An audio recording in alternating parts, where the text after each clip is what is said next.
नंदा 79 पर आपका हार्दिक स्वागत है। आज हम आपको विकास के सिद्धांतों के बारे में पढ़ाएंगे। तो विकास के सिद्धांत का पहला सिद्धांत हम तुम्हें पढ़ा रहे हैं,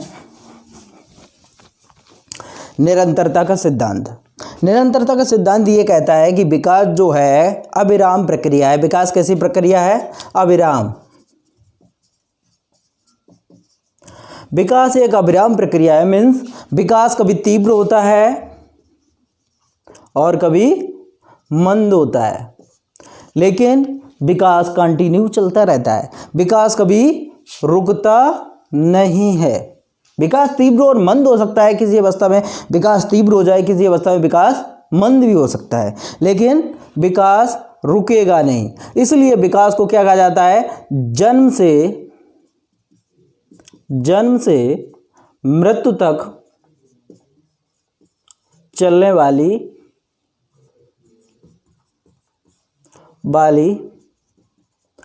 प्रक्रिया है। कहां से? जन्म से मृत्यु तक चलने वाली प्रक्रिया है। इसे निरंतरता का सिद्धांत कहते हैं। सेकंड बात करते हैं। सेकंड जो इसका सिद्धांत है उसको कहते हैं विभिन्न गति का सिद्धांत। तो विभिन्न गति का सिद्धांत ये कहता है कि कोई भी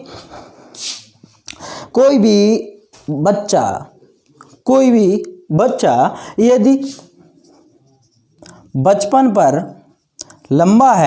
में लंबा है तो वह लंबा ही रहेगा। अर्थात उसकी गति जो तेज है यानी जो उसकी गति है विकास की, वो आगे उसकी गति अलग ही रहेगी।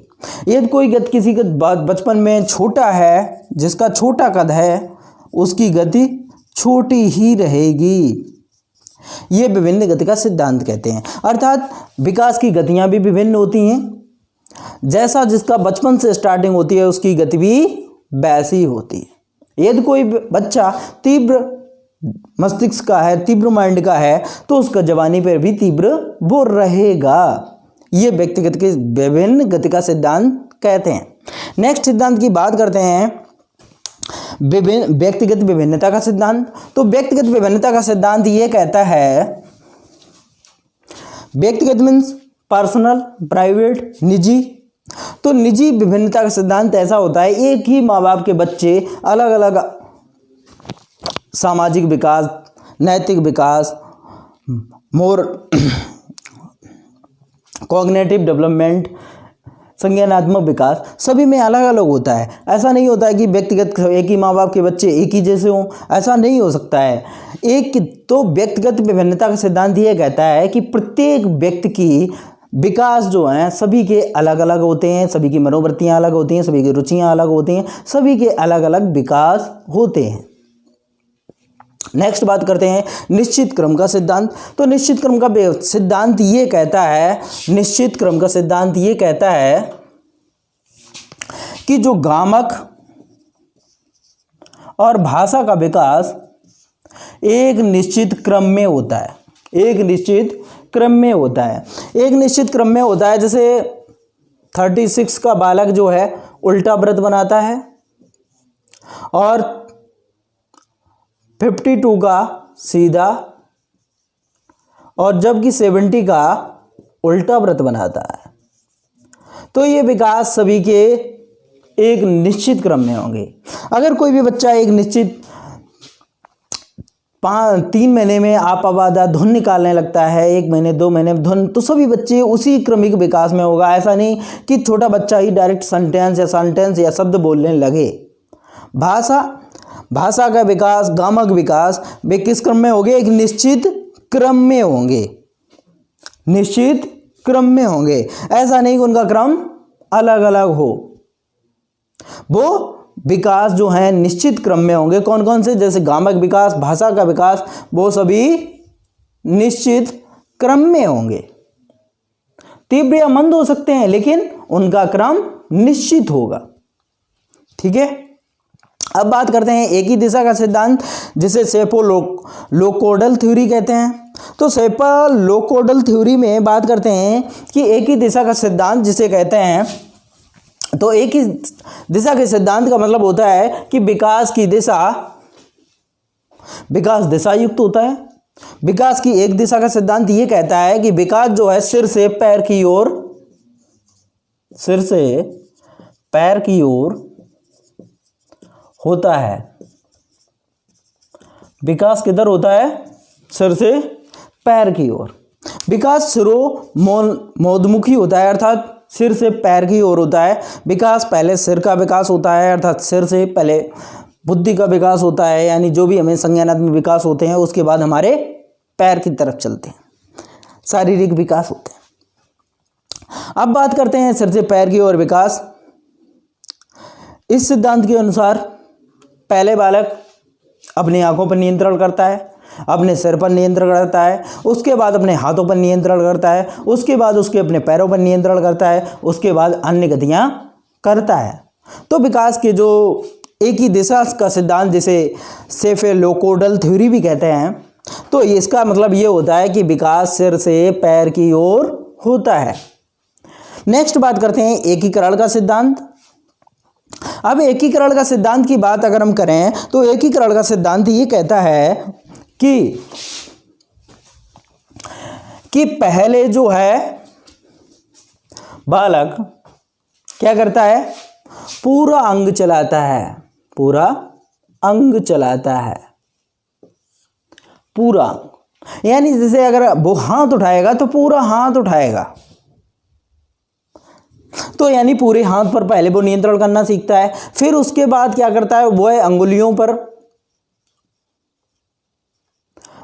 पर नियंत्रण करना सकता है। उसके बाद क्या करता है? पूरे हाथ और अंगुलियों पर, दोनों पर नियंत्रण करना सीख लेता है। इसे कहते हैं एकीकरण का सिद्धांत। अर्थात पूरे अंग से, पूरा पूर्ण से अंश की ओर और अंश से पूर्ण की ओर दोनों ही प्रयोग करता है।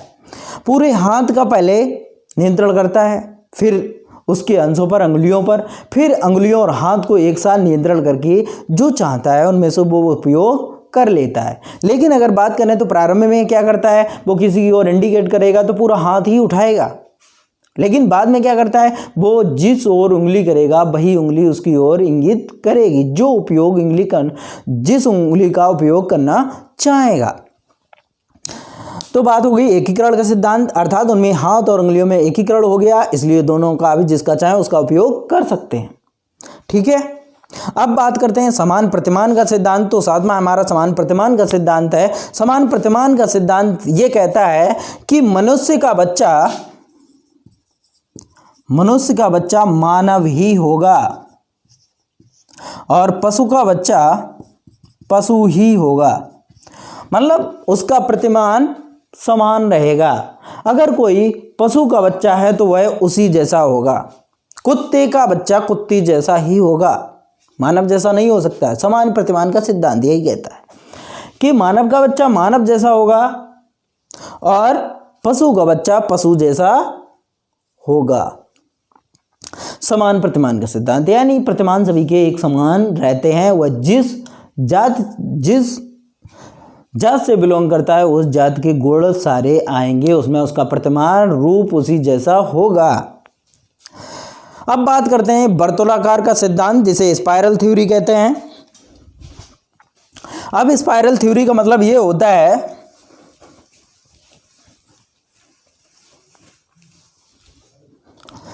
कि विकास तीव्र या मंद गति से चले, विकास अविराम प्रक्रिया है। स्पाइरल थ्योरी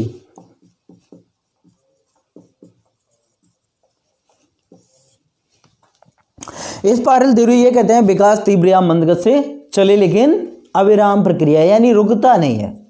लेकिन वर्तुलाकार सिद्धांत ये कहता है कि विकास चलता तो है, गति से होती है, विकास में नियमित गति रहती है, लेकिन जो पूर्व विकास हो चुका है, पूर्व विकास जो हो चुका है उसमें क्या आता है? सुदृढ़ीकरण, यानी स्थायित्व प्रदान करता है, स्थायी करता है। क्या करता है? स्थायी। उसे कैसा बनाता है? स्थायी। मतलब विकास चलेगा लेकिन जो पूर्व विकास हो गया वह कैसा चलेगा? उसको स्थायी करते हुए। लेकिन अगर हम वृद्धि की बात करें, वृद्धि कैसी होती है? लाइनियर। और वृद्धि विकास कैसा होता है? वर्तुलाकार। अब वर्तुलाकार क्यों कहते हैं विकास को? क्योंकि विकास तो चलता है, लेकिन कैसे चलता है? अपने पूर्व जो विकास हो चुका है, जिन क्षमताओं का पूर्व विकास मतलब वृद्धि प्राप्त कर चुके हैं, जो क्षमताएं हम पूर्व प्राप्त कर चुके हैं, जिनमें हम ज्ञान प्राप्त कर चुके हैं या उन क्षमताओं की कौशलात्मक योग्यता प्राप्त कर चुके हैं, उनको हम क्या करते हैं? स्थायी बनाते हैं। क्या बनाते हैं? स्थायी। फिर आगे गतिविधि जारी रहती है, यानी अग्रिम विकास भी होता रहता है, लेकिन पूर्व विकास को क्या करता है? स्थायी। और नवीन विकास की ओर गतित रहता है, यानी गति रहते हैं नवीन विकास की ओर। इसे कहते हैं वर्तुलाकार का सिद्धांत। अर्थात इसमें एक ही बात याद रखना कि वर्तुलाकार सिद्धांत का मतलब होता है पूर्व विकास को स्थायित्व प्रदान करना, अर्थात सुदृढ़ीकरण करना पूर्व विकास को। तो वर्तुलाकार का सिद्धांत ये कहता है कि जो हमें पूर्व विकास हो चुका है उसका क्या होता है? सुदृढ़ीकरण, स्थायी हो जाता है। उसके बाद वो अग्रिम विकास की ओर गतिमान रहता है। अग्रिम विकास की ओर गतिमान रहता है, लेकिन पूर्व विकास को क्या कर देता है? सुदृढ़ीकरण। ठीक है। अब बात करते हैं, वर्तुलाकार का सिद्धांत हो गया। निकटता से दूर का सिद्धांत, यानी निकट से दूरस्थ का सिद्धांत। तो निकट से दूरस्थ का सिद्धांत क्या होता है, इस बात को समझ लो। निकट से दूरस्थ का सिद्धांत ये कहता है कि जो विकास होता है वो केंद्र से बाहर की ओर होता है। केंद्र से बाहर की ओर होता है। किधर से? केंद्र से बाहर की ओर होता है। जैसे भ्रूणावस्था में पहले फेफड़ों का निर्माण केंद्र से, हमारी नाभ से बाहर की ओर चलता है विकास। तो केंद्र से बाहर की ओर जो विकास होता है उसे हम क्या कहते हैं? निकट से दूरस्थ का सिद्धांत, जिसे हम कहते हैं प्रॉक्सिमोडिस्टल थ्योरी। प्रॉक्सिमोडिस्टल थ्योरी के अंतर्गत क्या होता है? केंद्र से बाहर की ओर विकास, यानी अंदर से बाहर की ओर विकास। ये कौन सा सिद्धांत कहता है? निकट से दूरस्थ का सिद्धांत। और जबकि एक ही दिशा का सिद्धांत क्या कहता है? सिर से पैर की ओर, यानी बाहर से अंदर की ओर, ऊपर से नीचे की ओर, है ना। लेकिन जो प्रॉक्सिमोडिस्टल थ्योरी क्या कहती है कि केंद्र से बाहर की ओर सिद्धांत। ठीक है। जैसे हमारे अंदर पहले फेफड़ों का निर्माण होना और पसलियों का निर्माण होना, उसके बाद हमारे माइंड का निर्माण होना। जैसे हमारे हाथ का निर्माण होना, उसके बाद हमारी उंगलियों का निर्माण होना, हमारी हथेली का निर्माण होना, उसके बाद उंगलियों का निर्माण होना। इसे हम कहते हैं प्रॉक्सिमोडिस्टल थ्योरी। अब नेक्स्ट सिद्धांत की हम बात कर लेते हैं कि नेक्स्ट सिद्धांत हमारा क्या है? सामान्य से विशिष्ट की ओर का सिद्धांत। सामान्य से विशिष्ट की ओर सिद्धांत। सामान्य से विशिष्ट की ओर सिद्धांत क्या कहते हैं? देखिए, कोई भी बच्चा हो, कोई भी शिशु हो, पहले वह कौन सा व्यवहार करता है? सामान्य करता है। यानी जो वो क्रियाएं करता है वह सभी बराबर ही करते हैं, कोई स्पेशल यानी कोई विशिष्ट क्रिया नहीं करेगा। लेकिन जब उसकी उम्र बढ़ती है तो किसकी ओर बढ़ती है? विशिष्ट व्यवहार करने लगता है, यानी विशिष्ट क्रियाएं करना सीख जाता है। कब? जब वह उसकी उम्र जैसी जैसी बढ़ती जाती है तैसी उसकी स्पेशल क्रियाएं आती जाती हैं, यानी उसमें कुछ न कुछ विशेष होता चला जाता है। तो विशिष्ट, सामान्य से विशिष्ट की ओर का सिद्धांत ये कहता है कि जैसे आप पहले हाथ उठाना जानते थे या लिखना जानते थे, अल्फ़ाबेट लिखना जानते थे, लेकिन बाद में आपको स्पेशल जो राइटिंग में अच्छी राइटिंग या बुरी राइटिंग या जैसी भी आएगी वो आपका स्पेशलिटी आ गई। है ना। जैसे फॉर एग्जाम्पल स्टार्टिंग में सभी बच्चे बोलते हैं, सभी शिशु एक समान बोलते हैं आबादा, लेकिन बाद में जाकर कौन अच्छा वक्ता बनता है, कौन स्पेशलिटी आता है, कौन एक स्पेशल सब्जेक्ट का बनता है, तो उसमें ये गुण विशिष्ट बाद में हो जाते हैं। तो हमारा विकास का सिद्धांत ये भी कहता है कि विकास का सिद्धांत सामान्य से विशिष्ट की ओर चलता है। किसकी ओर चलता है? सामान्य से विशिष्ट की ओर चलता है। अब बात करते हैं सहसंबंध का सिद्धांत। अब सहसंबंध के सिद्धांत की अगर हम बात करें तो सहसंबंध सिद्धांत का बात ये होती है कि हमारा विकास चाहे शारीरिक विकास, संज्ञानात्मक विकास,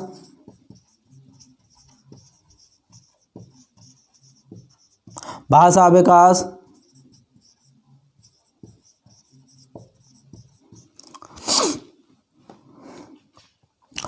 सामाजिक विकास और नैतिक विकास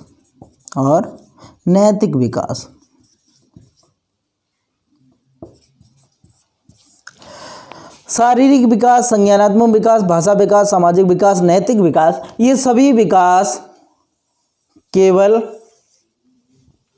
स्वतः अकेले नहीं हो सकते हैं। सामाजिक विकास पर संज्ञानात्मक विकास निर्भर करता है, संज्ञानात्मक विकास पर भाषा विकास निर्भर करता है, सामाजिक विकास निर्भर करता है, नैतिक विकास निर्भर करता है, नैतिक विकास पर शारीरिक विकास निर्भर करता है, सामाजिक विकास पर शारीरिक विकास निर्भर करता है। तो सभी विकास एक दूसरे से अंततः संबंधित होते हैं।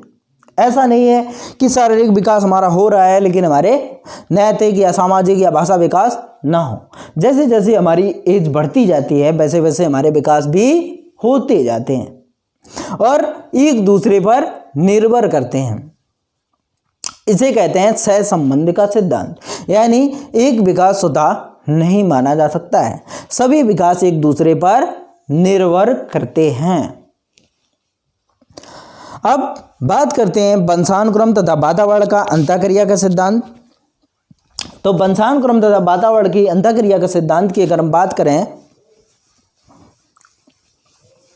वंशानुक्रम तथा वातावरण की अंतःक्रिया का सिद्धांत ये कहता है कि विकास जो है वंशानुक्रम, हेरिडिटी एंड एनवायरनमेंट दोनों पर निर्भर करता है।